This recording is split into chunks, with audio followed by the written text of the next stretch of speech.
তোমরা মাদ্রাসায় পড়ো না, স্কুলে পড়ো না? সেন্ট মার্টিন দ্বীপ কোন দিকে? সেন্ট মার্টিন দেখা যায় এখান থেকে? নাফ নদী কোনটা? নাফ নদী। আর এটাকে কি বলো? দরিয়া? এটার নাম কি? তোমরা সাঁতার পারো?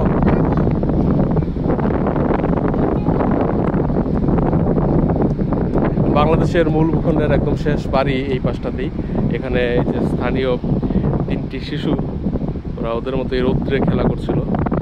এই অটোরিকশা দিয়ে আমরা যাব সাবরাং সমুদ্র সৈকত ওই অঞ্চলে। এখানে একটি টার্ন হয়েছে। আজকে সেন্ট মার্টিন এখান থেকে দেখা যাবেই না। ওই সামনে আধা কিলোমিটার দূরত্বে বাংলাদেশের শেষ অংশ, শেষ ভূখণ্ড, মূল ভূখণ্ডের শেষ অংশ।